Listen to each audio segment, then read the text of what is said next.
America का स्वतंत्रता संग्राम।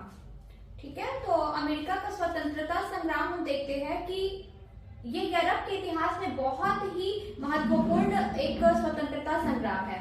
अब हम देखते हैं कि अमेरिका कैसे स्वतंत्र होता है। तो उस चैप्टर शुरू करने से पहले हम थोड़ा सा जानेंगे कि इस चैप्टर में जो है बार बार उपनिवेशवाद, उपनिवेशी, साम्राज्यवाद वर्ड आएगा। तो हम क्या देखते हैं कि उपनिवेशवाद आखिर है क्या। ठीक है, तो जब कोई शक्तिशाली जो राष्ट्र होता है, जब कोई शक्तिशाली राष्ट्र किसी अन्य कमजोर राष्ट्र पर, मतलब कोई दूसरा जो राष्ट्र है जो कि बहुत कमजोर है एक शक्तिशाली राष्ट्र से, ठीक है, तो क्या करता है एक शक्तिशाली राष्ट्र कमजोर राष्ट्र पर जो है अपना राजनीतिक, आर्थिक, सामाजिक शोषण करता है। सारा मतलब हर तरह का जो जितना भी फील्ड है, सामाजिक, आर्थिक और राजनीतिक, सबको अपने अधिकारों में ले लेता है और शोषण करता है। तो इस प्रक्रिया को क्या कहते हैं, उपनिवेशवाद। इसे ही दूसरे शब्दों में हम बोलते हैं साम्राज्यवाद, साम्राज्यवाद की नीति। तो क्या होता है ना, हम लोग अपने इंडिया में भी देखते हैं कि हमारा जो देश है, हमारा देश भारत जो है लगभग 200 साल तक एक साम्राज्यवादी नीति का शिकार रहा।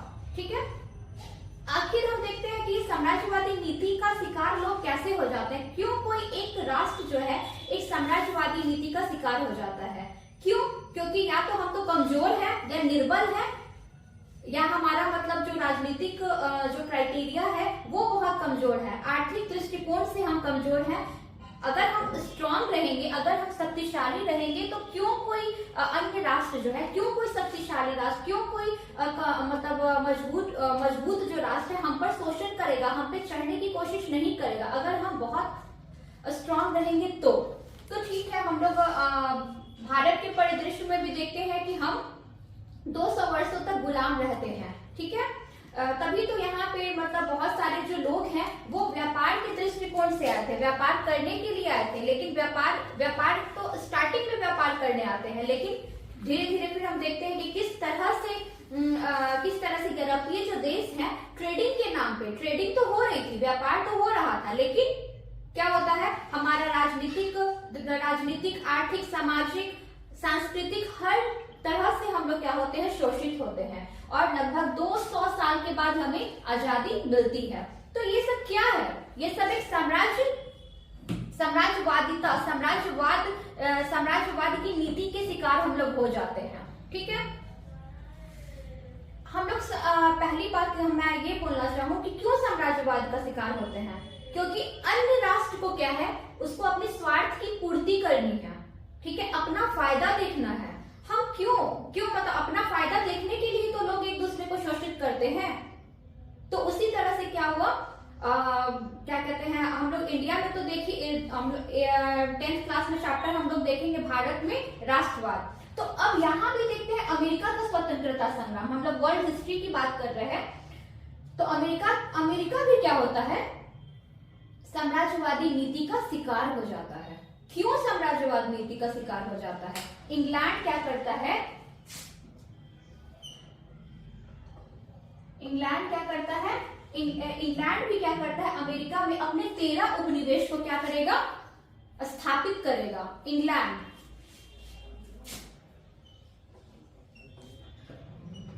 13 उपनिवेश में यहाँ मतलब इंग्लैंड क्या करता है, अमेरिका में अपने 13 उपनिवेश को स्थापित करता है ताकि इंग्लैंड की स्थिति बहुत अच्छी हो सके, ताकि इंग्लैंड का आर्थिक जो मतलब जो स्थिति है वो बहुत अच्छी हो सके, वो अपने राष्ट्र को डेवलप कर सके। क्यों? इसको शोषित करेगा और अपने को स्ट्रॉन्ग करेगा। तो ये एक क्या होता है, एक साम्राज्यवादी नीति है। ये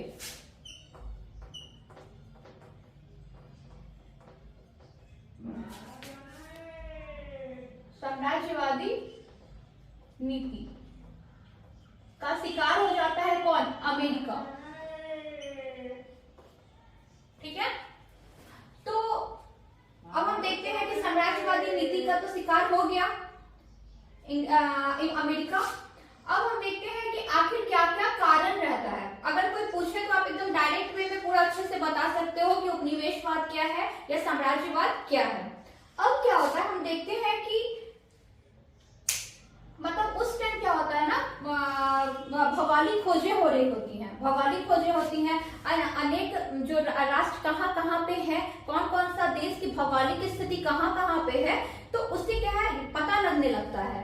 जो भी मतलब भौगोलिक खोज जब होती है तो सब राष्ट्र को पता चल जाता है, अच्छा यहाँ से मतलब अमेरिका यहाँ स्थित है, भारत यहाँ स्थित है। तो सब लोग क्या करते हैं, जब इन सब देशों का पता लगने लग जाता है तो ये यूरोप के जो अन्य देश हैं इनको क्या करते हैं, गुलाम करने की नीति अपनाते हैं। तो सोचते हैं कि अब हम इसको कैसे उपनिवेश यहाँ स्थापित किए जाए। तो फिर क्या होता है, अमेरिका की खोज जो 1492 में हम देखते हैं, 1492 में कोलंबस के द्वारा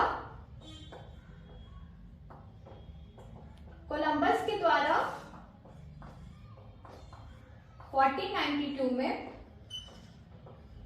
अमेरिका की खोज होती है।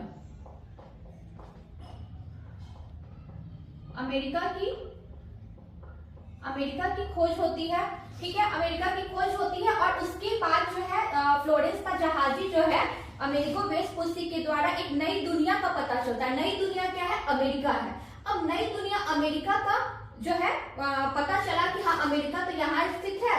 तो उसके बाद यूरोप के जितने भी राष्ट्र हैं वो क्या करते हैं, अमेरिका की तरफ आते हैं वहां अपने उपनिवेश स्थापित करने के लिए। इसी क्रम में जो है जब उपनिवेशों की बात होती है, उपनिवेशों की स्थापना की बात होती है, तो उस टाइम क्या होता है, मतलब यूरोप के अन्य देश जैसे स्पेन हो गया, पुर्तगाल हो गया, फ्रांस हो गया, सारे के सारे अमेरिका में आ जाते हैं अपने उपनिवेश स्थापित करने के लिए, ताकि हम अपने उपनिवेश को स्थापित करेंगे तभी तो हम अपने मतलब कंट्री को, अपने देश को जो है शक्तिशाली बना सकेंगे।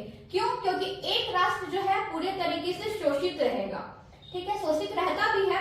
तो अब हर राष्ट्र जो है अमेरिका को जो है वो शोषित कर रहा है, वहां अपनी उपनिवेश स्थापित कर रहा है। इससे क्या होगा, अमेरिका की जो जनता है वो तो निराश होगी ही ना। जब ऑब्वियस सी बात है, अगर कोई किसी का एक्सप्लॉयटेशन करेगा तो क्या होगा, वहां तो भावना होगी ना कि हम अब ये सब जितनी भी साम्राज्यवादी नीति हो रही है उसके खिलाफ आवाज उठाएं।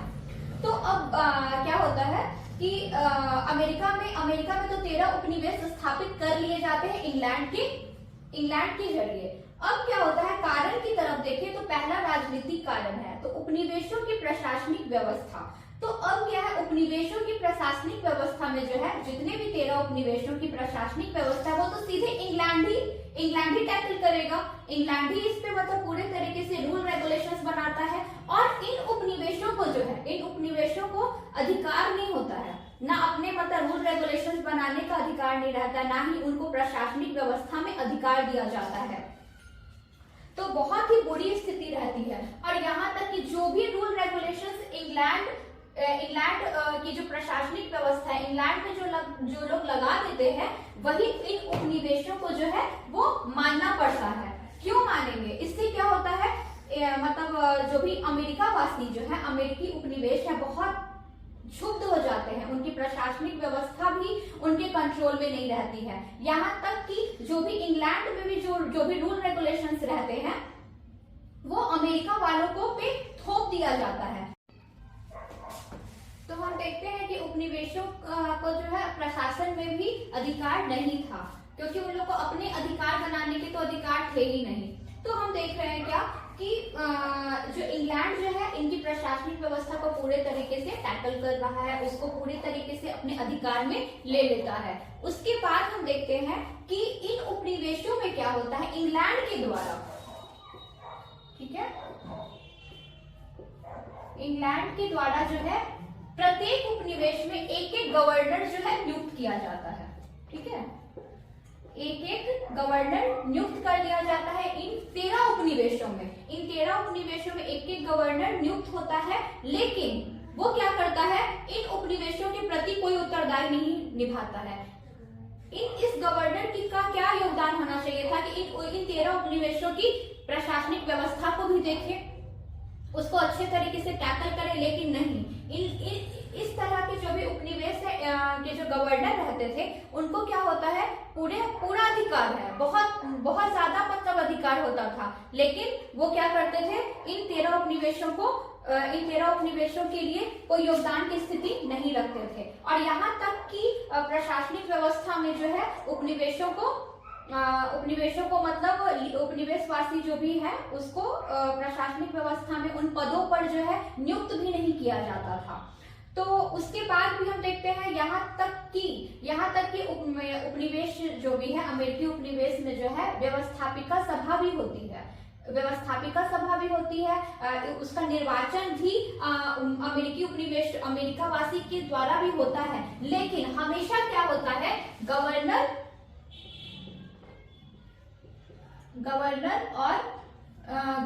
और जो भी व्यवस्थापिका सभा है वहां की, दोनों में हमेशा क्या होता है, मतभेद की स्थिति बनी ही रहती है, हमेशा मतभेद की स्थिति बनी रहती है। तो इस मतभेद की स्थिति होने के कारण जो है अमेरिकी जो उपनिवेशवासी हैं बहुत ही क्षुब्ध होते हैं और वो भी चाहते हैं कि क्यों नहीं इंग्लैंड में जैसे संसदीय शासन व्यवस्था है वो हमारे उपनिवेश में भी लागू हो। फिर हम देखते हैं सेकंड एक पॉइंट है अमेरिकी स्वतंत्रता संग्राम का। एक कारण आता है जॉर्ज तृतीय का निरंकुश शासन। जब अमेरिका स्वतंत्रता संग्राम जब चल रहा होता है उस टाइम क्या होता है, ब्रिटिश सम्राट रहता है जॉर्ज तृतीय। इसका शासनकाल जो है वो 1760 से 1860 के बीच तक रहता है। और ये क्या करता है, ब्रिटिश सम्राट है जॉर्ज तृतीय और वो क्या करता है, अमेरिकी उपनिवेशवासियों के प्रति बहुत ही कड़ा रुख अपनाता है, बहुत ही मतलब उसके जो है उदारवादी की नीति नहीं रहती है। वो चाहता है कि अमेरिकी जो उपनिवेशवासी हैं पूरे के पूरे परेशान हों, पूरे के पूरे परेशान की स्थिति में रहते, मतलब वो बहुत ज्यादा जो है रूल रेगुलेशंस बनाता है ताकि अमेरिकी उपनिवेशवासी जो है वो दुखी रहे। ठीक है, तो और यहाँ तक कि जो जॉर्ज तृतीय का जो निरंकुश शासन इस हद तक पार हो जाता है कि वो अपने ही मंत्रिमंडल के प्रति उत्तरदायी रहता है और जो मन करता है वो करता है। तो इससे क्या होता है, अमेरिकी उपनिवेशवासी जो है उनमें मतलब बहुत ही दुखी हो जाते हैं और ये सब रीजंस बन रहे होते हैं। और हमेशा याद रखना है कि अमेरिका का जो स्वतंत्रता संग्राम होता है तो उस टाइम ब्रिटिश सम्राट जॉर्ज तृतीय रहता है और जॉर्ज तृतीय का जो निरंकुश शासन जो है, जो भी रूल रेगुलेशंस उसमें वो बनाता है, वो एक अमेरिका स्वतंत्रता संग्राम का एक मूल कारण बनता है। उसके बाद तृतीय जो एक कारण देखते हैं बहुत ही इंपॉर्टेंट है, सप्तवर्षीय युद्ध, मतलब 7 वर्षों का युद्ध है जो कि 1756 से 1763 के बीच में होता है। किसके बीच में होता है, ये होता है इंग्लैंड और फ्रांस के बीच में होता है। यूरोप के दोनों राष्ट्र हैं इंग्लैंड और फ्रांस। ठीक है, आखिर सप्तवर्षीय युद्ध जो है इन दोनों देशों के बीच में हो रहा है, इंग्लैंड और फ्रांस के बीच में हो रहा है, तो इसका प्रभाव जो है वो अमेरिका पे क्यों पड़ेगा। ठीक है, उसके बारे में हम थोड़ा जानते हैं कि पहले मैंने बताया कि उस टाइम तो साम्राज्यवादिता की जो है उपनिवेशवाद जो बहुत चरम सीमा पे पहुंच गया था। तो इंग्लैंड और फ्रांस जो है अपने उपनिवेश जो है स्थापित करने की होड़ में लगे हुए थे। हम अमेरिका में देखते हैं, अमेरिका में ये दोनों जो है अपने उपनिवेश स्थापित करने में लगे हुए थे और भारत में भी उस स्थिति में देखते हैं कि इंग्लैंड और फ्रांस जो है अपने उपनिवेश जो है वो स्थापित करने में लगे हुए थे। तो आखिर जो दो शक्तिशाली राष्ट्र है, ठीक है, अब दोनों में से जो शक्तिशाली राष्ट्र है वो एक हारेगा एक जीतेगा, तभी तो वो अपने उपनिवेश जहाँ पे वो उपनिवेश जो स्थापित करता है वहां पे उसके उपनिवेश स्थापित हो पाएंगे। ठीक है, तो इसी तरह क्या होता है, यही उपनिवेशवादिता की होड़, साम्राज्यवादिता की होड़ के चलते जो है सप्तवर्षीय युद्ध होता है, 7 वर्षों का युद्ध होता है। तो क्या होता है, इस युद्ध में जो है फ्रांस जो है पराजित हो जाता है। जब फ्रांस पराजित होता है तो फ्रांस पराजित कैसे होता है, क्योंकि कनाडा में, ठीक है, कनाडा में क्या होता है, कनाडा में जो क्या होता है, कनाडा में अमेरिका क्या करता है, अमेरिका के जो उपनिवेशवासी हैं, अमेरिका के जो लोग हैं, अमेरिका की जो जनता है, वो फ्रांस को पूरे तरीके से खदेड़ देती है, ठीक है। और इस तरह से जो है फ्रांस बुरे तरीके से पराजित होकर कनाडा से हट जाता है, क्योंकि सपोर्ट उस टाइम इंग्लैंड का करता है। फिर उसके बाद जब क्या कहते हैं, फ्रांस जब सप्तवर्षीय युद्ध में हार जाता है, तो इंग्लैंड फिर अमेरिकी उपनिवेश सोचते हैं, तो हम इंग्लैंड को क्यों छोड़ रहे हैं, अब तो एक इकलौता एक इंग्लैंड ही बच गया ना, तो क्यों ना हम इसको भी बुरे तरीके से पराजित करके अपने देश से बाहर निकाल दें। उनमें ये शक्ति जो है जागृत हो जाती है। एक कारण क्या होता है, जब सप्तवर्षीय युद्ध हो रहा होता है ना, तो अमेरिका में क्या होता है, अमेरिका में औद्योगिकरण होता है, हथियार बनते हैं। तो इस तरह से सप्तवर्षीय युद्ध के कारण जो है अमेरिका में क्या है, औद्योगिकरण का विकास होता है और वहां की जनता भी बहुत हद तक जागृत होती है। तो सोचती है कि हमने फ्रांस को यहाँ से खदेड़ निकाला है, तो अब इंग्लैंड क्या है, इंग्लैंड को भी हम धीरे धीरे जो है खदेड़ कर बाहर करेंगे। तो ऐसी स्थिति पैदा हो जाती है। तो एक बहुत ही इंपॉर्टेंट एक लाइन भी आती है कि सप्तवर्षीय युद्ध में इंग्लैंड की विजय से ही अमेरिका का स्वतंत्रता संग्राम जो है एक तरह से कारण बन जाता है। अमेरिका जो है वो स्वतंत्र होने के राह पर जो है अग्रसर हो जाता है। सेकेंड पॉइंट देखते हैं सामाजिक धार्मिक कारण।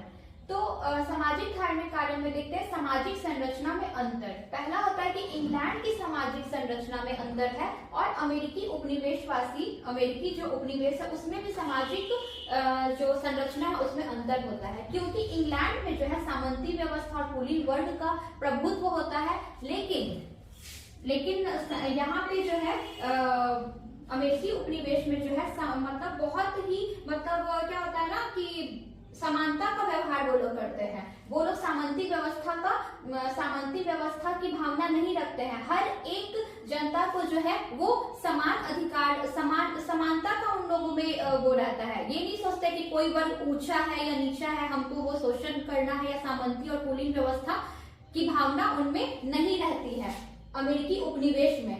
तो ये अंतर देखने को मिलता है। सेकंड देखते हैं मध्यम वर्ग का उदय।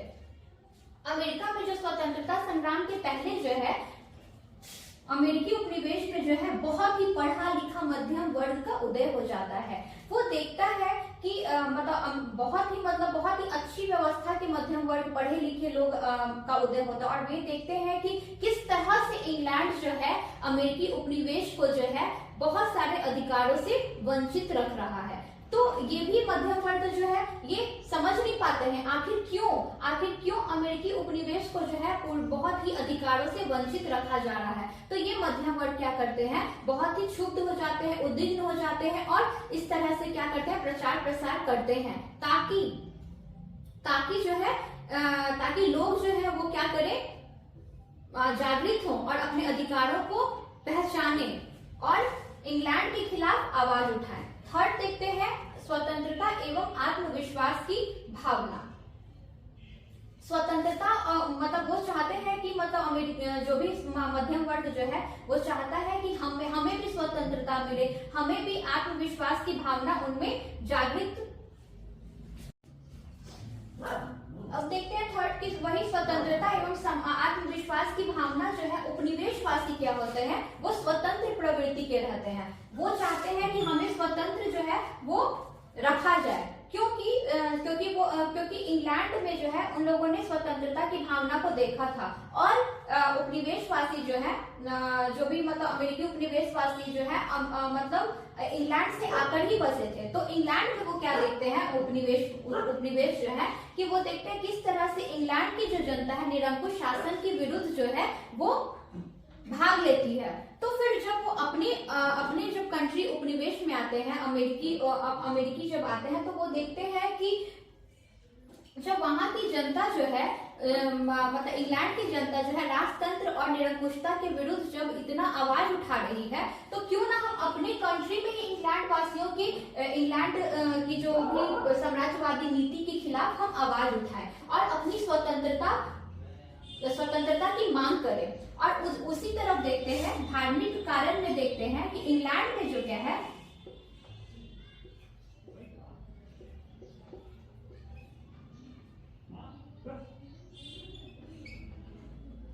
एक संप्रदाय होता है,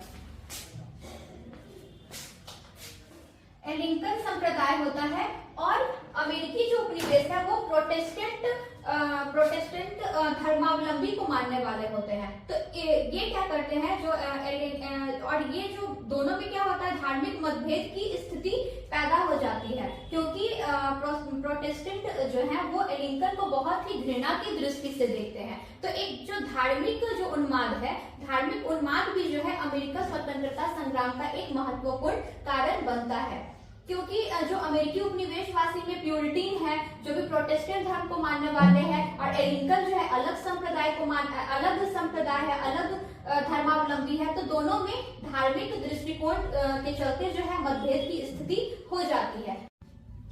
तो हम देखते हैं कि धार्मिक कारण में हम लोगों ने देख लिया कि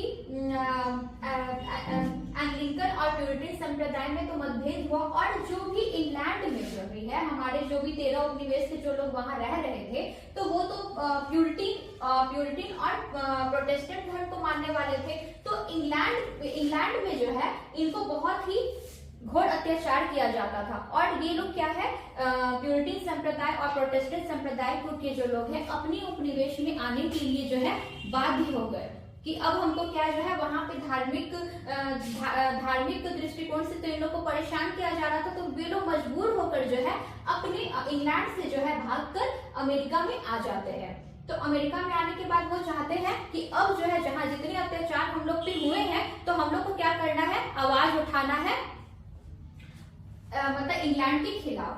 अब हम देखते हैं भौगोलिक कारण। तो भौगोलिक कारण बहुत ही इंपॉर्टेंट रहता है अमेरिका स्वतंत्रता संग्राम में, क्योंकि अमेरिका और इंग्लैंड में जो है बहुत ही भौगोलिक दूरी होती है, क्योंकि अटलांटिक महासागर के तट पर स्थित रहता है, तो और उसके बाद दूरी भी बहुत ज्यादा इन दोनों में रहती है। अब इंग्लैंड जो है क्या करेगा, अब इतनी ज्यादा दूरी होगी अपने उपनिवेशों से, तो इंग्लैंड क्या होगा, सीधा संपर्क तो नहीं कर पाएगा, और यातायात और जो भी आवागमन की जो भी सुविधा है बहुत ही मुश्किल हो जाता था। इंग्लैंड अमेरिका तक पहुंचते दूरी भी बहुत ज्यादा थी, तो बहुत ही मतलब प्रत्यक्ष रूप से शासन करना जो है बहुत ही मुश्किल था, डिफिकल्ट था। तो ये सब जो डिफिकल्टीज जो है वो अमेरिकी उपनिवेशी बहुत अच्छे तरीके से समझते हैं कि ये सारी डिफिकल्टीज है किसको, इंग्लैंड को। तो इस डिफिकल्टी को वो समझ रहे थे कि बहुत ज्यादा दूर है, मतलब इंग्लैंड जो है अमेरिका से बहुत दूर है, तो वो लोग क्या करते हैं, एक मानसिक तौर पे जो है अमेरिकी उपनिवेशवासी तैयार हो जाते हैं इंग्लैंड से लड़ने के लिए, क्योंकि दूरी ही बहुत ज्यादा थी। और इसके बाद देखते हैं बौद्धिक जागरण। बौद्धिक जागरण तो बहुत इंपॉर्टेंट होता है हर एक संग्राम में, लोग बहुत बौद्धिक जागृत होते हैं, क्योंकि अब हम देखते हैं कि अमेरिका में भी जो है जैसे लॉक है, रूसो है, मॉन्टेस्क्यू है, इन लोगों का जो राजनीतिक जो दर्शन है वो अमेरिका में भी लोगों को, अमेरिका की जनता को जो है बहुत ही प्रभावित करता है। और उसी में जो है एक अमेरिकी नाम आता है उनका, टॉमस पेन, ठीक है, टॉमस पेन ने एक पुस्तक लिखते हैं जिसका नाम है राइट्स ऑफ मैन।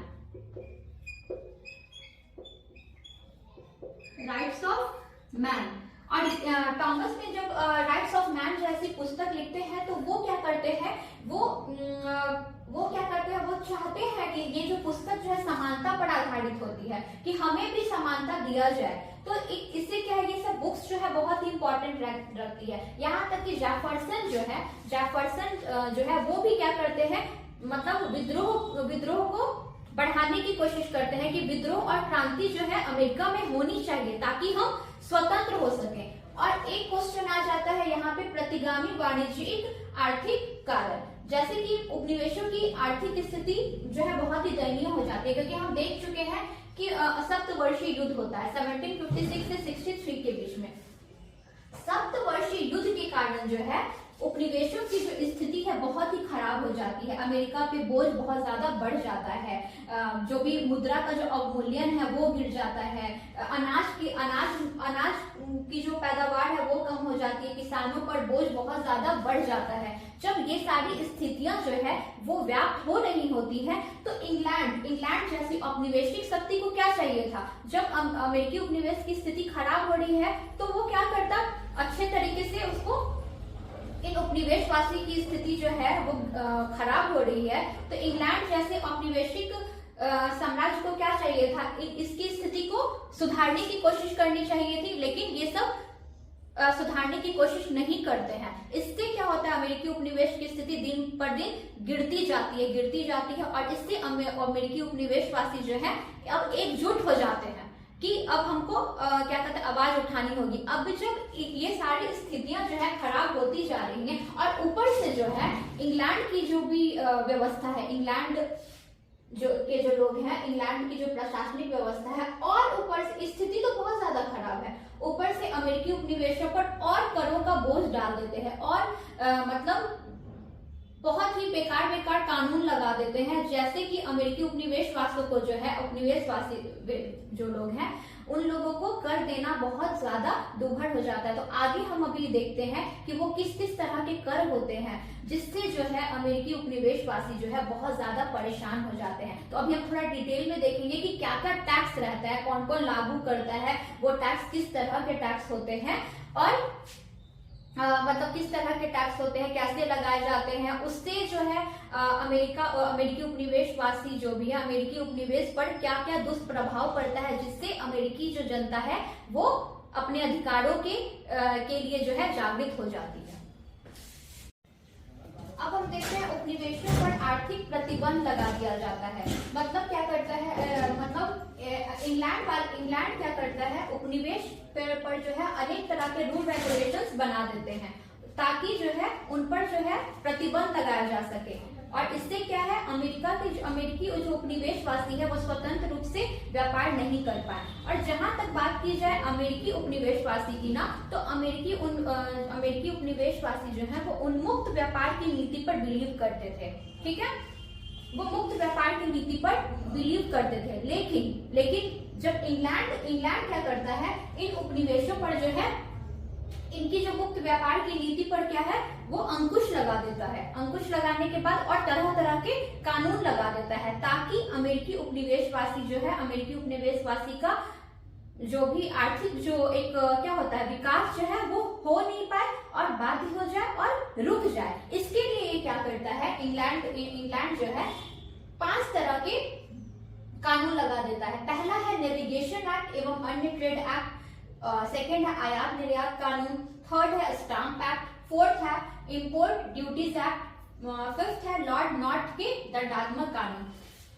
तो फर्स्ट में हम लोग नेविगेशन एक्ट में देखते हैं कि इंग्लैंड क्या करता है, अमेरिकी उपनिवेशवासी पे जो है नेविगेशन एक्ट लगा देता है। इसके जरिए जो है, इस एक्ट के जरिए अमेरिकी उपनिवेशवासी अमेरिकी उपनिवेशवासी में जो है, उपनिवेश में जो है इंग्लैंड के अतिरिक्त मतलब गैर ब्रिटिश जो भी जहाज है वो अमेरिका में रुक नहीं पाते हैं।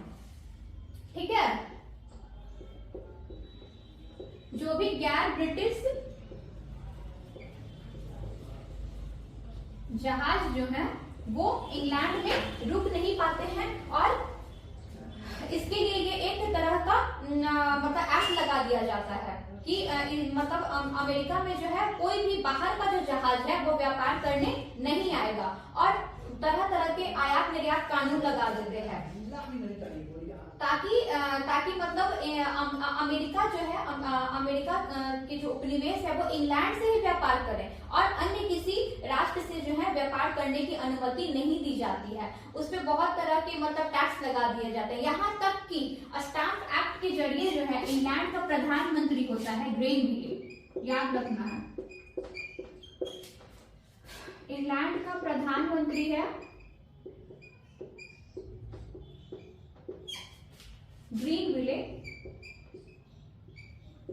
ये क्या करता है, ग्रीनविले 1765 में जो है एक स्टाम्प एक्ट लागू करता है। ठीक है, इंग्लैंड का प्रधान 1765 में स्टाम्प एक्ट जारी करता है। इस एक्ट के जरिए जो है ग्रेनविले क्या करता है, वो एकदम मतलब एकदम जरूरी कर देता है कि जितना भी अमेरिका में जितने भी मतलब जो दस्तावेज हैं, जो भी चीज है, उस पर 20 सेलिंग का जो डाक टिकट लगाना अनिवार्य कर देता है। 20 सेलिंग का। अब 20 सीलिंग का जब क्या कहते हैं, 20 सीलिंग का जो मतलब जो डाकिया का जो टिकट होता है वो लगाना अनिवार्य हो जाएगा, तो उससे जो नॉर्मल जो भी वकील हैं, जो भी डॉक्टर हैं, उनपे जो है बहुत ज्यादा टैक्स का बोझ बढ़ने लगता है। तो वो कहाँ से देते? ठीक है, इसके लिए क्या होता है, वो लोग जो भी अमेरिकी उपनिवेश में जो भी डॉक्टर रहते हैं, इंजीनियर रहते हैं, वकील रहते हैं, वो लोग एक्ट के विरोध में, स्टाम्प एक्ट के विरोध में आवाज उठाते हैं। इस एक्ट के विरोध के लिए जो है वो एक क्या उसको बोलते हैं, एक क्या कहते हैं, एक दो तरह की संस्था की स्थापना होती है। स्वाधीनता के पुत्र और स्वाधीनता की पुत्रियां।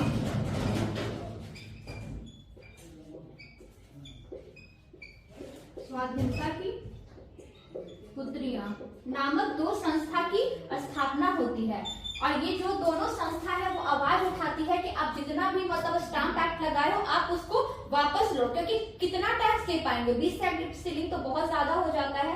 तो ये दोनों संस्थाओं के द्वारा जो है आवाज उठाने पे जो है अमेरिकी उपनिवेशवासी जब आवाज उठाते हैं, तो ग्रेनविले क्या करते हैं, ग्रेनविले जो है वो स्टाम्प एक्ट वापस ले लेते हैं। स्टाम्प एक्ट वापस तो ले लेते हैं, लेकिन इसके अतिरिक्त भी बहुत सारे टैक्स जो है अमेरिकी उपनिवेश पे लगा दिया जाता है। एक देखते हैं इंपोर्ट ड्यूटीज एक्ट, जो भी मतलब आयात, जो वस्तुएं आयात होती हैं और निर्यात होती हैं, उस पर बहुत सारा टैक्स लगा दिया, जैसे कागज पर, सीसा पर, रंग पर, कपास पर बहुत तरह के टैक्स लगा दिए जाते हैं। ठीक है, और यहाँ तक कि मतलब यहाँ तक कि फिर जब ये सारी चीजें हो रही होती हैं, तो सैमुअल एडम्स कहते हैं कि प्रतिनिधित्व नहीं तो कर नहीं, नो टैक्सेशन विदाउट रिप्रेजेंटेशन। अगर आप प्रतिनिधित्व नहीं देते हैं तो हम लोग भी टैक्स नहीं देंगे, सैमुअल एडम्स ने नारा दिया था।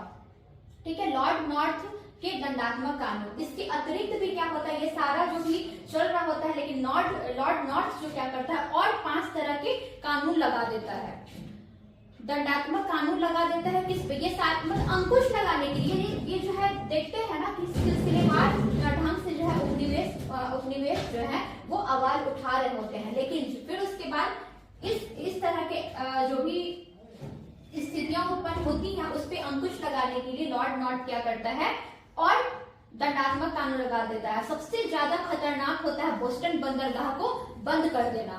ठीक है, जो भी चाय वाय आती है उस पे जो है बोस्टन बंदरगाह को ही वो एक एक्ट पास कर देता है कि बोस्टन बंदरगाह को ही बंद कर दो। ठीक है, और अमेरिका का क्या है, बोस्टन जो है जगह है और बोस्टन जो है एक बंदरगाह है। तो वो हम थोड़ा तात्कालिक कारण में देखेंगे कि बोस्टन की चाय पार्टी की घटना क्या होती है। तो वो बोस्टन बंदरगाह को बंद कर देता है और इसके अतिरिक्त एक क्यूबेक एक्ट लगाता है। लॉर्ड नॉर्थ क्यूबेक एक्ट लगा देता है। ठीक है, बोस्टन को बंदरगाह करवाता है और प्लस क्यूबेक एक्ट लगा देता है, जिसके जरिए जो है उपनिवेशवासी अपना आर्थिक जो है प्रगति कर ही नहीं पाए और उनकी स्थिति जो है बहुत ही बेकार हो जाए। अब हम देखते हैं बोस्टन की चाय पार्टी की घटना क्या थी, जो कि अमेरिका स्वतंत्रता संग्राम का तात्कालिक कारण बना। तो हम देखते हैं कि बोस्टन क्या है, वो जगह है और अमेरिका में ये जगह है और ये बंदरगाह है। तो चाय का भी जो भी मतलब कानून बनाया जाता है, चाय पे जो लॉज बनते हैं उसके द्वारा क्या होता है, ईस्ट इंडिया कंपनी को जो है वो ईस्ट इंडिया कंपनी को भारत से अमेरिका में सीधे जो है वो चाय लाने का अधिकार जो है मिल जाता है। जहाज में जितनी भी चाय रहती है उसको लाने का अधिकार मिल जाता है, उससे फिर क्या होता है, इस घटना से जो है अमेरिकी उपनिवेशवासी बहुत क्रुद्ध होते हैं, बहुत ही गुस्सा जाते हैं, और वे क्या करते हैं 1773 में वो क्या करते हैं, जब बोस्टन बंदरगाह पर जो जहाज जो है चाय से लदी जो भी मतलब चाय की जितनी भी पेटियां होती हैं जहाज पर लदी हुई होती हैं, वो क्या करते हैं अमेरिका के जो उपनिवेशवासी जो रहते हैं, वहां के जो नागरिक रहते हैं, जो भी आदिवासी रहते हैं, रेड इंडियन, वो क्या करते हैं जहाज पे चढ़ जाते हैं और उन पेटियों को जो है एक एक करके समुद्र में फेंकने लगते हैं। मतलब ये एक तरह का जो है ना एक विरोध करने का एक तरीका होता है, जो भी जितने भी कानून बनाए हुए हैं उनके खिलाफ, ठीक है। और ये सारी जो जैसे ये सारी जो पेटियां हैं, जो चाय की जो पेटियां हैं, वो समुद्र में फेंके जाने के कारण इससे क्या है अमेरिका का स्वतंत्रता संग्राम जो है एक तरह से ज्वलित हो जाता है, ठीक है। तो ये आप लोग को याद रखना है। तो हम देखते हैं कि अभी ये सारी जो स्थितियां तो पूरा हो गया कि तात्कालिक कारण बनता 1773 में। अब क्या करते हैं अमेरिकी उपनिवेशवासी की जो प्रतिनिधि रहते हैं वो एक सम्मेलन बुलाते हैं। एक क्या कहते हैं, एक तरह से ये कह लो कि अमेरिकी स्वतंत्रता संग्राम का एक स्वरूप है, ठीक है। तो अमेरिकी उपनिवेशवासी जो है, अमेरिकी उपनिवेशवासी के प्रतिनिधि जो है वो फिलाडेल्फिया का एक सम्मेलन होता है। पहला याद रखना है, प्रथम फिलाडेल्फिया का सम्मेलन में क्या होता है, सेकंड फिलाडेल्फिया के सम्मेलन में क्या होता है, वो हम देखेंगे। तो पहला फिलाडेल्फिया का सम्मेलन होता है,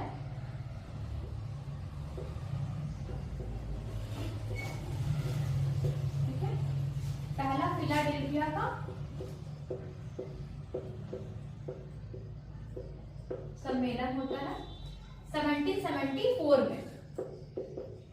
इसमें क्या करते हैं, इसमें जो भी अमेरिकी उपनिवेशवासी हैं उनके प्रतिनिधि जो है वो इंग्लैंड के सामने जो है वो इंग्लैंड के भी जो भी प्रतिनिधि रहते हैं वो भी इस सम्मेलन में भाग लेते हैं और अमेरिकी उपनिवेशवासी बोलते हैं कि जो भी उन पे जो भी कर लगाए गए हैं, जो भी व्यापारिक प्रतिबंध लगाए गए हैं, उनको आप वापस ले लो, और वापस तो लो और प्लस जो है अगर उपनिवेशवासी करों को देने में सक्षम नहीं है तो उनसे एक बार डिस्कस कर लो, ठीक है। अब होता है ना कि वो दे पाएंगे कि नहीं दे पाएंगे, तो इस सम्मेलन में वो लोग अपना बात रखते हैं। लेकिन क्या होता है इस सम्मेलन में जो है इंग्लैंड जो ब्रिटिश है वो इनकी जो मांग है उनको सीधे तरीके से नकार देते हैं। नकारने के बाद क्या हो जाता है 1755 में अमेरिकी स्वतंत्रता संग्राम होता है। पहला अमेरिकी स्वतंत्रता संग्राम जो है वो 1775 में अमेरिका के लेक्सिंगटन में,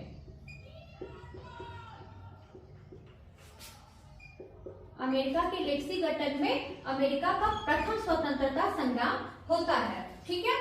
उसके बाद हम देखते हैं फिर फिलाडेल्फिया का दूसरा सम्मेलन बुलाया जाता है, ठीक है।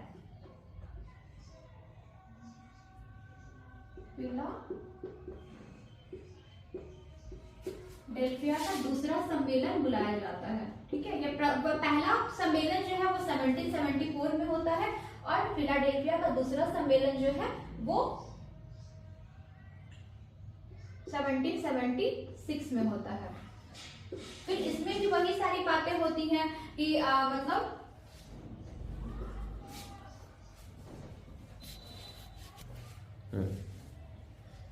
फिर उसके बाद फिलाडेल्फिया का दूसरा सम्मेलन 1776 में होता है और इस सम्मेलन में अमेरिकी उपनिवेशवासी जो है अपनी स्वतंत्रता की घोषणा कर देते हैं कि हम स्वतंत्र हैं, और फिलाडेल्फिया के दूसरा सम्मेलन में ही स्वतंत्रता की घोषणा हो जाती है, ठीक है। स्वतंत्रता की घोषणा हो जाती है और इस स्वतंत्रता की घोषणा होने के बाद जो है इसका जो मसौदा जो है वो जैफरसन तैयार करते हैं कि हम जो है अमेरिकी उपनिवेशवासी अपने आप को स्वतंत्र घोषित कर देते हैं कि हम किसी के अधीन नहीं हैं और ना ही हम किसी प्रकार के कर देंगे और ना ही हम किसी के अधिकारों के चंगुल में रहेंगे, ठीक है। वो अपने आप को स्वतंत्र घोषित कर देते हैं। तो अब क्या है ब्रिटिश जो है वो समझने लगते हैं कि अब जो है मतलब क्रांति की और युद्ध की स्थिति बन रही है, तो वो क्या करते हैं लॉर्ड कॉर्नवालिस को जो है वो हायर करते हैं अपने तरफ से। लॉर्ड कॉर्नवालिस रहते हैं इनके तरफ से, लॉर्ड कॉर्नवालिस।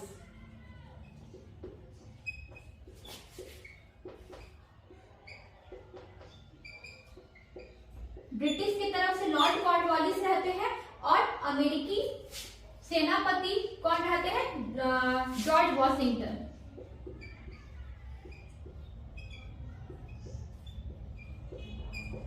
जॉर्ज वॉशिंगटन रहते हैं और दोनों में बहुत ही कांटे की टक्कर होती है और इस युद्ध में जो है कॉर्नवालिस पराजित हो जाता है और वो बाद में आत्मसमर्पण कर लेता है और युद्ध में इसकी हार हो जाती है। और इस तरह से जो है युद्ध में हार भी होती है और इसमें जो है अमेरिका में जो स्वतंत्रता संग्राम हो रहा होता है, तो फ्रांस, स्पेन, पोलैंड सारे के सारे जो है मतलब इसको धन देते हैं, मतलब अमेरिका के लोग को जो है वो युद्ध में सपोर्ट करते हैं और इस तरह से इन सपोर्ट के कारण जो है वो जो है ब्रिटिश जो सेनापति जो रहता है वो लॉर्ड कॉर्नवालिस जो है बुरे तरीके से पराजित हो जाता है और इस तरह से जो है अमेरिका जो है एक स्वतंत्रता के रास्ते पर अग्रसर होता है। और हम देखते हैं कि अमेरिका का जो भी मतलब फिलाडेल्फिया का पहला सम्मेलन, फिर दूसरा जो सम्मेलन होता है उसमें ही अमेरिका जो है स्वतंत्रता की घोषणा कर देता है। फिर हम आगे देखते हैं कि पेरिस की संधि होती है 1783 के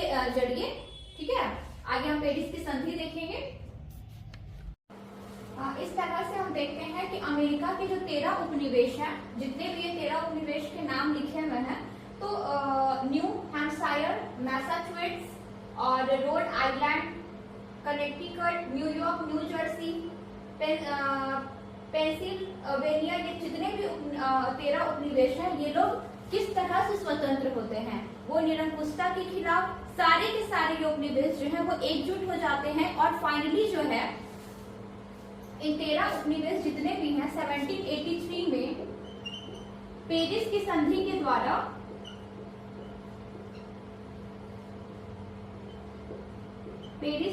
के द्वारा ये सारे जो उपनिवेश है इन लोगों को स्वतंत्रता मिल जाती है। और पेरिस की संधि के द्वारा ही अमेरिका और कनाडा की जो सीमा निर्धारित की जाती है मिसिसिपी नदी, ठीक है, मिसिसिपी नदी के द्वारा जो है सीमा निर्धारित हो जाता है और ये 13 उपनिवेश जो है मिलकर संयुक्त राज्य अमेरिका का गठन करते हैं। और यहाँ तक कि मतलब पेरिस की संधि के द्वारा ही जो है स्पेन और फ्रांस को कुछ उपनिवेश भी मिलते हैं। तो आगे हम देखेंगे कि अमेरिका मतलब जो भी अमेरिका का स्वतंत्रता संग्राम हुआ तो उसमें अमेरिका विजयी हुआ और इंग्लैंड क्यों पराजित हुआ होगा। तो कुछ न कुछ हम लोग रीजंस रहे होते हैं कि अमेरिका ही क्यों विजित हो गया, जबकि हम लोग देखते हैं कि अमेरिका तो एक उपनिवेश होता है और विजित तो इंग्लैंड को होना चाहिए था, लेकिन इंग्लैंड विजित नहीं होता है, इंग्लैंड पराजित हो जाता है, इंग्लैंड हार जाता है। तो वो हम देखेंगे। अब आगे देखते हैं क्यों, क्या रीजंस रहे। तो हम देखते हैं कि युद्ध में अमेरिका की विजय और इंग्लैंड की पराजय के क्या कारण थे। तो आखिर हम इस युद्ध में देखते हैं कि आखिर मतलब अमेरिका क्यों स्वतंत्र हो गया। अमेरिका तो उपनिवेश था ना, और इंग्लैंड उस पे क्या है अपना साम्राज्यवादी नीति का शिकार बनता है ये अमेरिका। तो अमेरिका तो एक तरह से कमजोर था, लेकिन अमेरिका की नीतियां, अमेरिका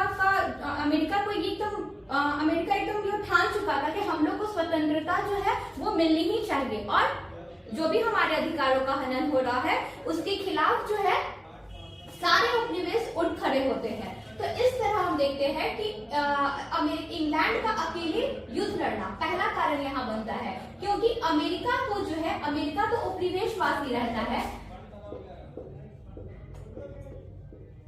तो अमेरिका को जो है मदद कर रहा होता है फ्रांस। हम लोग पहले ही देख चुके हैं, फ्रांस जो है मदद करता है, स्पेन मदद करता है, पोलैंड मदद करते हैं और ये सारे जो देश है ये क्या करते हैं, अमेरिका को मदद करते हैं। किसके खिलाफ? इंग्लैंड के खिलाफ।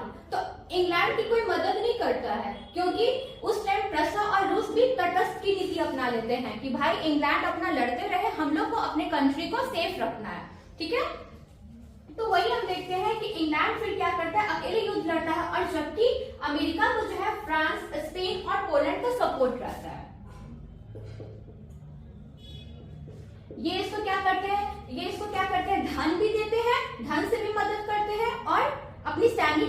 भेजते हैं, क्योंकि हम लोग पहले ही पढ़ चुके हैं कि फ्रांस के जो एक बूढ़े लाफायते रहते हैं वो क्या करते हैं, अमेरिका के स्वतंत्रता संग्राम में भाग लेते हैं।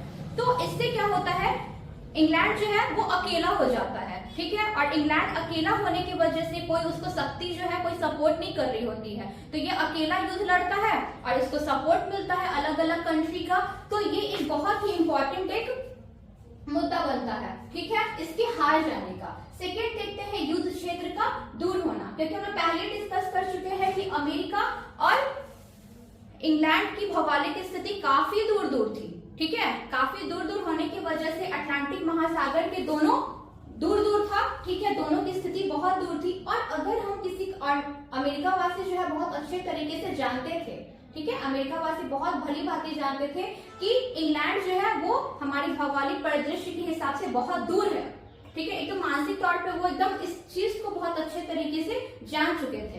तो इससे क्या होता है, अगर किसी युद्ध क्षेत्र में, आप ही दिमाग लगा, आपके अगर युद्ध क्षेत्र में लड़ाई झगड़ा हो या कुछ हो, तो इंग्लैंड वाले क्या करेंगे, इंग्लैंड वाले अपनी सेना को भेजेंगे। एक तो इतनी दूरी है, इतनी दूरी तय करनी पड़ती थी, तो इंग्लैंड वाले क्या करते थे, अपना धन भी देना है, सैनिकों को भी दूर दूर भेजना है, अमेरिका दूर दूर भेजना है, तो उससे क्या होता था, बहुत ज्यादा मुश्किल का सामना करना पड़ता था। और इसलिए ये सारी स्थितियां तो पहले से ही अमेरिका को पता थी, तो अमेरिका भी युद्ध के लिए तैयार हो गए कि हमको युद्ध करना है इंग्लैंड के खिलाफ। तो ये एक भी रीजन बनता है भौगोलिक युद्ध क्षेत्र का दूर होना। तो अमेरिका में ही युद्ध हो रहा था, अमेरिका के लेक्सिंगटन में ही युद्ध हो रहा था, तो अमेरिका भी ना वो रेडी हो जाता है कि हम युद्ध करेंगे, क्योंकि अपने ही क्षेत्र में युद्ध करना है, तो उसको सैनिक तो अपने ही क्षेत्र से प्रोवाइड हो जाएंगे ना, अपने ही क्षेत्र से उपलब्ध हो जाएंगे, तो वो युद्ध करने के लिए तैयार हो गया। सारी जितनी भी मुश्किलें हैं, सारी अटकलें जो हैं, सारी के सारे इंग्लैंड को भुगतनी पड़ती हैं, तो ये एक रीजन बनता है। थर्ड हम देखते हैं इंग्लैंड में योग्य राजनीतिज्ञों का अभाव। अब हम देखते हैं ना कि मतलब उस टाइम हम अमेरिका में देखते हैं राजनीतिज्ञ बहुत अच्छे होते हैं, ठीक है, जैसे कि हम लोग पहले ही पढ़ चुके हैं, थोड़ा सा डिस्कशन हो चुका है कि राइट्स ऑफ मैन और कॉमन सेंस नामक पत्रिका जो है वो किसके द्वारा, टॉमस पेन के द्वारा रचित होती है।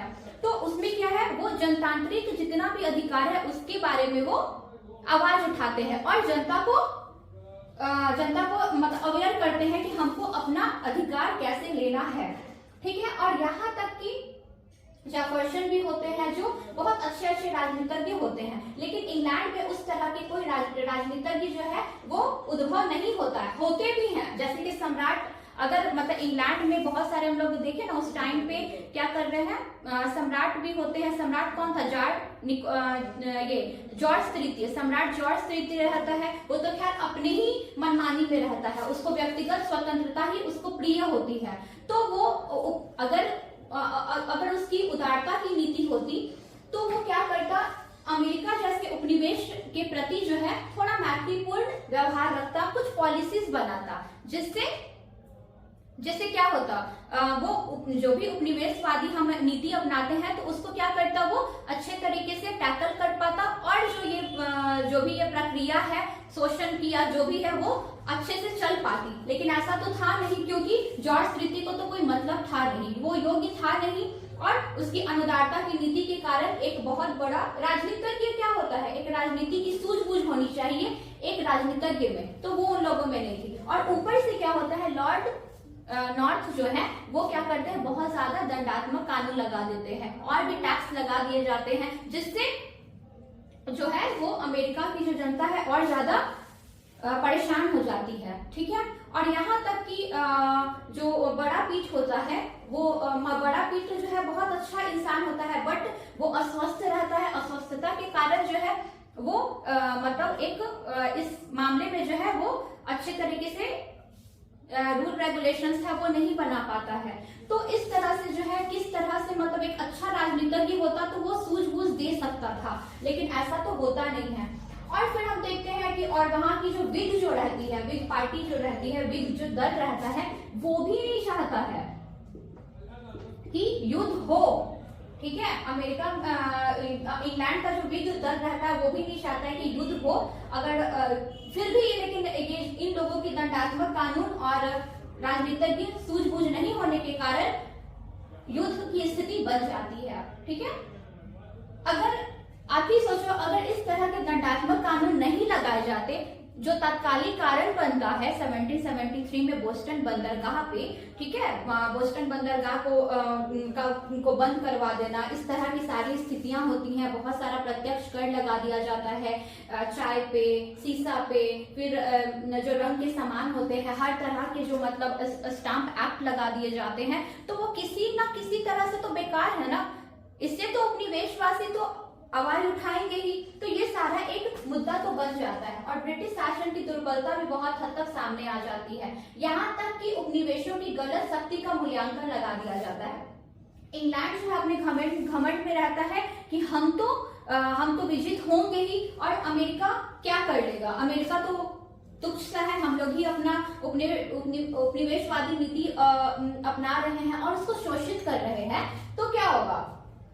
हम पहले ही मतलब मूल्यांकित कर लिए कि उपनिवेश तो हमसे हारेंगे ही, और उस तरह से अपनी इस नीति के चलते जो है, अपनी के एक मानसिकता के चलते जो है अमेरिका से युद्ध हारने के लिए ये विवश हो जाता है। ठीक है। अगर कोई युद्ध करता है तो उसके पहले की कुछ नीतियां निहित होनी चाहिए कि हमको कैसे कैसे युद्ध करना है, किस तरह से युद्ध करना है, कैसे मतलब अपने सैनिकों को क्या करना है, सैनिकों को वहां पे स्टैब्लिश करना है, कैसे हम जो भी नौसैनिक जो शक्ति है उसको हम किस तरह से स्टैब्लिश करेंगे, कुछ नीतियां बनाएंगे, सब कुछ सूझबूझ करके हम लोग युद्ध में भाग लेंगे। लेकिन यहाँ तो कुछ और ही स्थिति होती है, क्योंकि पहले से उसको बोलते हैं ना कि ओवर कॉन्फिडेंस किसी भी चीज का जो है वो बुरा होता है और घातक होता है। कॉन्फिडेंस होना बहुत अच्छी बात है, ओवर कॉन्फिडेंस जो है वो लेकर ही डूबता है। उसी तरह जो है इंग्लैंड को जो है ओवर कॉन्फिडेंस लेकर डूब जाता है।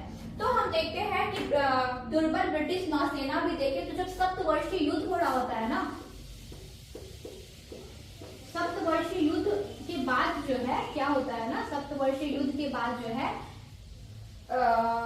क्या कहते हैं, इंग्लैंड की नौसैनिक जो शक्ति है वो बहुत हद तक क्षीण हो जाती है। अब जो क्या है, सप्तवर्षीय युद्ध होने के बाद ब्रिटिश जो है ब्रिटिश नौसैनिक शक्ति को उसको फिर से जो है जागृत करने के लिए और फिर से अच्छे तरीके से स्वरूप में लाने के लिए वो ध्यान नहीं देते हैं। जैसी स्थिति पहले रहती है वैसे ही रहती है। और सप्तवर्षीय युद्ध के बाद जो है आर्थिक क्षति भी बहुत ज्यादा इंग्लैंड को होती है। तो ये सब भी रीजंस रहते हैं। ठीक है। अगर आपका नौसैनिक बेड़ा है, जो भी बारूद है, जो भी आपके अस्त्र शस्त्र हैं, वही पुराने तरीके से चले आ रहे हैं, तो युद्ध आप कैसे जीत पाओगे। युद्ध में जीतना जो है असंभव हो जाता है।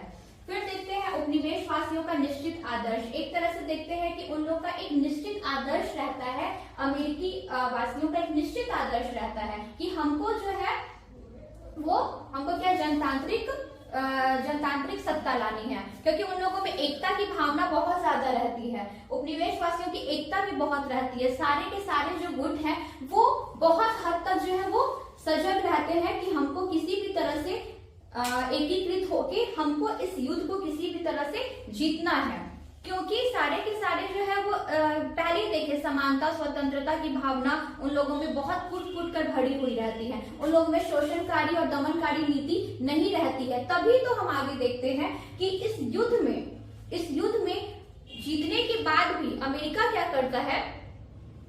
अमेरिका की स्थिति इतनी ज्यादा मतलब क्या है, ये 13 उपनिवेश मिलकर जो है वो क्या करते हैं, एकजुट होते हैं और वहां पे राजतंत्रात्मक शासन व्यवस्था के मतलब बदले, चाहता तो राजतंत्रात्मक शासन व्यवस्था भी हो सकती थी, लेकिन नहीं, अमेरिका वासी क्या करते हैं, जनतांत्रिक व्यवस्था को गले लगाते हैं। और क्या है, वहां पे पहला लिखित संविधान भी लिखा जाता है, धर्मनिरपेक्ष राज्य की भी स्थापना होती है। ठीक है, जिससे क्या हो, सारे जगह खुशहाली पनपे और राष्ट्र जो है वो शक्ति के मार्ग पे और आगे बढ़ता चला जाए। ठीक है, आगे हम देखेंगे कि अमेरिका जो है अमेरिका के स्वतंत्रता संग्राम के कारण जो है अन्य देशों पर क्या प्रभाव पड़ता है, अमेरिका पे खुद क्या क्या प्रभाव पड़ता है, इंग्लैंड पर क्या प्रभाव पड़ता है, इंग्लैंड तो हार जाता है, तो फिर देखते हैं वो अपनी नीतियों में क्या क्या चेंजेस लाते हैं। फिर उसके फ्रांस पर क्या प्रभाव पड़ता है, भारत पर क्या प्रभाव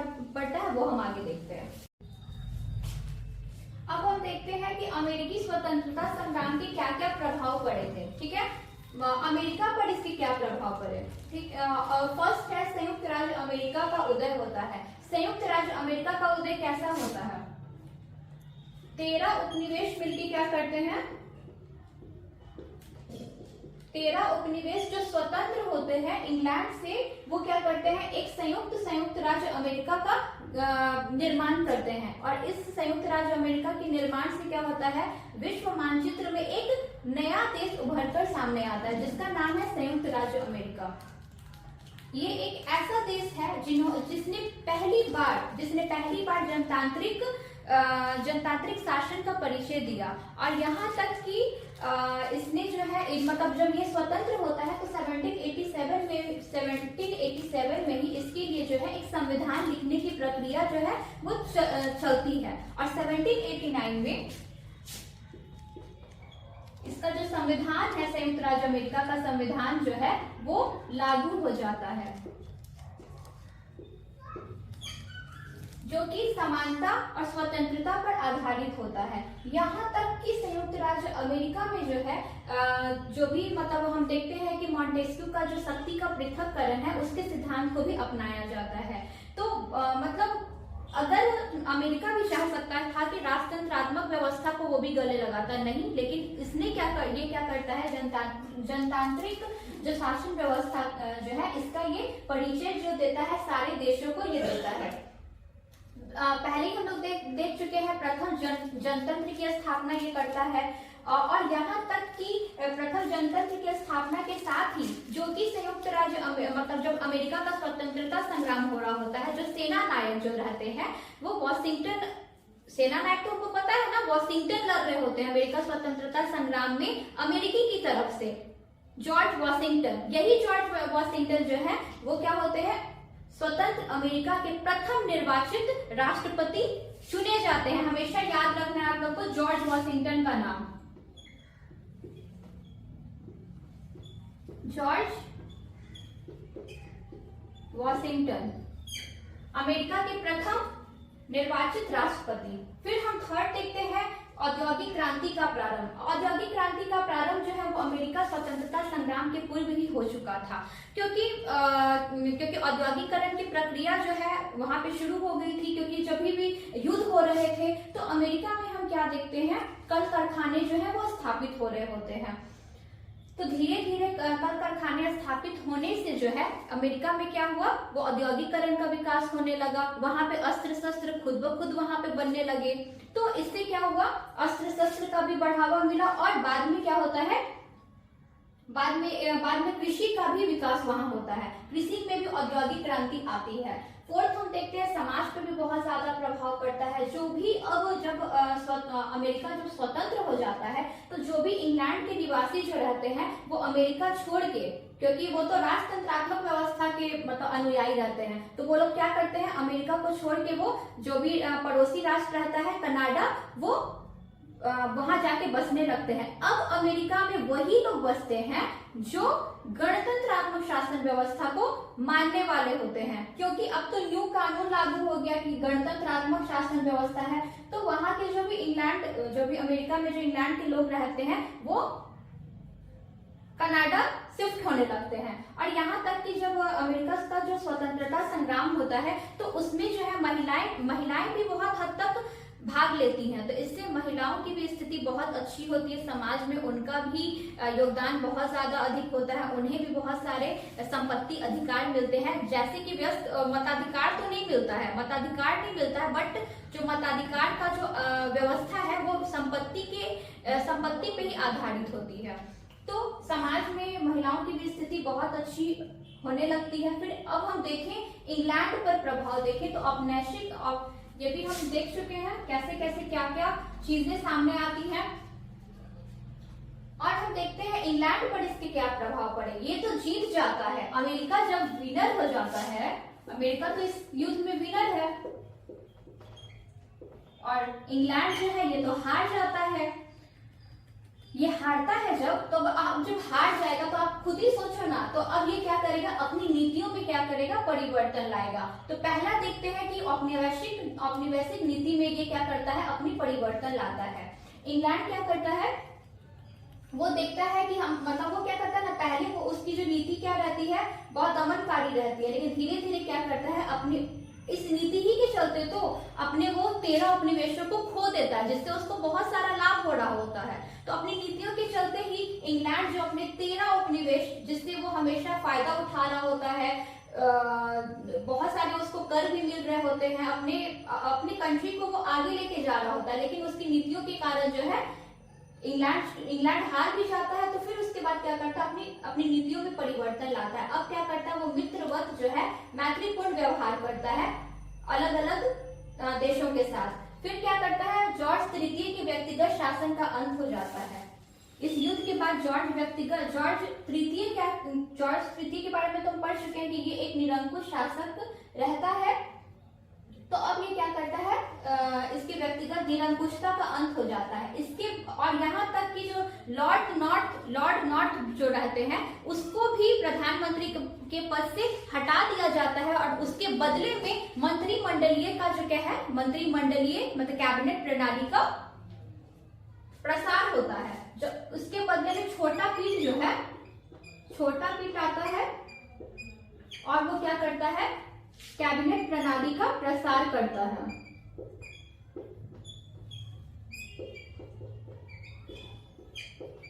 कैबिनेट प्रणाली का क्या करता है, प्रसार करता है और जितनी भी व्यवस्था है उसको बहुत ही अच्छे तरह से, छोटा पीठ क्योंकि बहुत अच्छा इंसान है और वो अपने क्या करता है,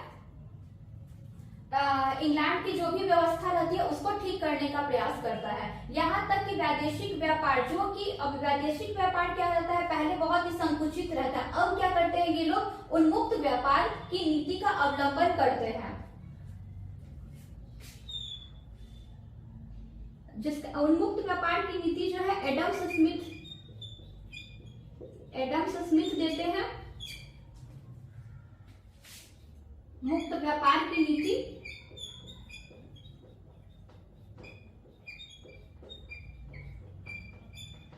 जिससे कि जो भी व्यापार है, वाणिज्य है, वो अच्छे तरीके से ढर्रे पे आए। आखिर हम देखते हैं कि अमेरिकी स्वतंत्रता संग्राम क्यों हुआ, क्योंकि अमेरिका का जो भी इकोनॉमिकली जो एक कंडीशन रहता है, उस पे इंग्लैंड क्या करता है, उसको बांधने का प्रयास करता है, उस पे अंकुश लगाने का प्रयास करता है। ये एक क्या है, अमेरिका स्वतंत्रता संग्राम का एक मुद्दा है। ठीक है, वाणिज्यिक क्रांति ही एक तरह के वाणिज्यिक क्रांति ही थी, क्योंकि इंग्लैंड जो है वो क्या करता है, इंग्लैंड उसके अधिकारों को हनन करता है ताकि वो क्या करे, व्यापार ना कर सके अलग अलग देशों के साथ। ठीक है, उसे मुक्त व्यापार करने का क्या है, परमिशन नहीं देता है। तो ये इसकी बहुत बड़ी मतलब एक बहुत बड़ा एक डिमेरिट ही होता है कि मतलब अमेरिका को वो व्यापार नहीं करने दे रहा है। तो इससे क्या हुआ, अमेरिका का मतलब इकोनॉमिकली जो है वो बहुत ज्यादा वीक होने लगता है और इंग्लैंड फिर बाद में ये क्रांति होती है, जिसके कारण जो है इंग्लैंड को ये 13 उपनिवेशों से हाथ धोना पड़ता है। और फिर हम देखते हैं इंग्लैंड में भी बहुत सारे सुधार होते हैं, यहाँ तक कि इंग्लैंड में जो भी संसद व्यवस्था रहती है उसकी तर्ज पे जो है आयरलैंड में 1782 में आयरलैंड में स्वतंत्र संसद की स्थापना होती है 1782 में। और उसके बाद 1793 में कैथोलिक जो आयरिश रहते हैं उनको मताधिकार दिया जाता है। उसके बाद 1800 में क्या होता है, आयरलैंड जो क्या करता है, जो इंग्लैंड की जो संसद रहती है वेस्टमिंस्टर, ठीक है, इंग्लैंड की संसद जो वेस्टमिंस्टर रहती है उससे ये संबंधित हो जाता है, उससे ये अटैच हो जाता है।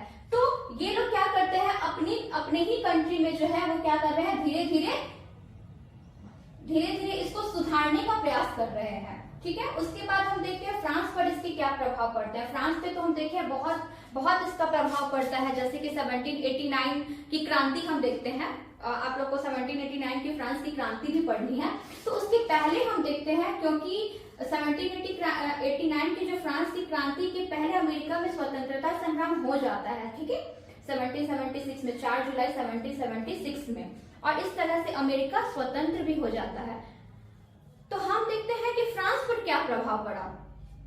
इसके पहले ही हम थोड़ा सा मेंशन मैंने कर दिया है कि फ्रांस क्या है। फ्रांस मतलब फ्रांस में जो बूढ़े लफायते थे वो क्या करते हैं, अमेरिका को मदद करने के लिए आते हैं। अमेरिका में जो स्वतंत्रता संग्राम होता है तो फ्रांसीसी जो सैनिक हैं, फ्रांसीसी सैनिक भी अमेरिका की मदद करने के लिए आते हैं। तो जब ये अमेरिका में जब आते हैं तो वो ये सोचते हैं कि जिन सिद्धांतों के लिए जब अमेरिका मतलब अमेरिका में भी क्या स्वतंत्रता और समानता का ही अधिकार की भावना होती है। तो जब अमेरिका स्वतंत्रता संग्राम जब खत्म हो जाता है तो फ्रांसीसी क्या करते हैं, फ्रांसीसी सैनिक जो है वो अपने देश लौटते हैं और देखते हैं कि जिन सिद्धांतों के लड़ने के लिए हम लोग अमेरिका गए थे तो वो सिद्धांत तो हमारे ही देश में व्याप्त है, हम लोग भी उसी व्यवस्था से जूझ रहे हैं, तो क्यों नहीं इसके खिलाफ हम आवाज उठाएं। तो फिर वो भी क्या करते हैं, अपने मतलब अधिकारों के लिए आवाज उठाते हैं। कहाँ, अपनी ही कंट्री में, क्योंकि फ्रांस में राजतंत्रात्मक व्यवस्था रहती है, वहां भी निरंकुशता रहती है, तो सोचते हैं अब हम लोग को भी आवाज उठानी चाहिए और स्वतंत्रता समानता के लिए आवाज उठानी चाहिए। तो फिर वो यही सब स्थितियां देखते देखते जो है अमेरिका स्वतंत्रता संग्राम को देखते देखते वो भी अपनी कंट्री को आगे बढ़ाने के लिए, अपने कंट्री में जो भी बुराइयां हैं उसको दूर करने के लिए वो भी क्रांति का सहारा लेते हैं। और उसके बाद हम देखते हैं, आगे देखेंगे 1789 की क्रांति होती है, तो इसका प्रभाव भी फ्रांस पर पड़ता है। अमेरिकी स्वतंत्रता संग्राम का भी फ्रांस पर भी इसका प्रभाव पड़ता है। अब हम देखते हैं भारत पर क्या प्रभाव पड़ता है, क्योंकि पहले ही हम देख चुके हैं कि अब इंग्लैंड मतलब जब भी अमेरिका स्वतंत्रता संग्राम होता है तो मतलब अंग्रेज और फ्रांसीसी अमेरिका में तो लड़ रहे होते हैं, ठीक है, पहले भी लड़ चुके हैं, सप्तवर्षीय युद्ध में भी लड़ चुके हैं, और अमेरिकी स्वतंत्रता संग्राम में भी इस युद्ध का असर भी पड़ता है, और इसका सीधा असर जो है वो भारत पर भी पड़ता है, क्योंकि भारत में भी क्या होता है, अंग्रेज और देखने को हम देखें तो अंग्रेज और फ्रांसीसी युद्ध देखने को मिलते हैं।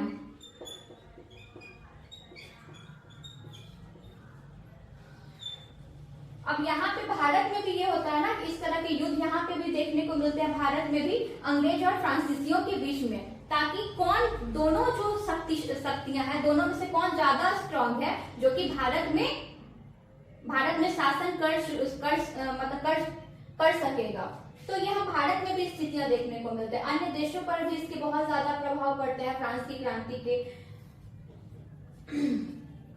कनाडा पर भी इसका बहुत ज्यादा प्रभाव पड़ता है। कनाडा में भी जो है इंग्लैंड की जो व्यवस्था है, इंग्लैंड की शासन व्यवस्था है, वो कनाडा में भी देखने को मिलती है। वो भी अपने सुधारों के प्रति जो है सजग होते हैं। कनाडा में भी, कनाडा के अलावा ऑस्ट्रेलिया में भी हम देखने को मिलते हैं। ऑस्ट्रेलिया में भी बहुत ज्यादा सुधार देखने को मिलता है। और यहाँ तक कि मतलब ये सारी व्यवस्था को देखते हुए जो आयरिश जो रहते हैं वो इंग्लैंड के विरुद्ध आवाज उठाते हैं, और इस तरह से आवाज उठाते उठाते जो है एक आयरिश स्टेट भी हम देखने को पाते हैं। आयरिश स्टेट एक क्या होता है, वो भी स्वतंत्र हो जाता है। तो ये सारी व्यवस्था जो है ये अमेरिकी स्वतंत्रता संग्राम का एक हमने आज परिणाम देखा, प्रभाव देखा, सारे कंट्री पे हम देखते हैं। तो इस तरह से सबसे इम्पोर्टेंट एक चीज आता है ना कि अमेरिका जो है प्रथम धर्मनिरपेक्ष राज्य बनता है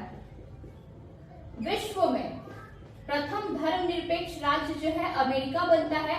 उसके बाद 1789 में जो है यहाँ देखते हैं पहला लिखित संविधान लागू होता है। प्रथम जनतंत्र की स्थापना जो है अमेरिका में ही होती है। तो आज का ये चैप्टर तो कंप्लीट होता है। उसके बाद हम नेक्स्ट क्लास में ऑब्जेक्टिव क्वेश्चंस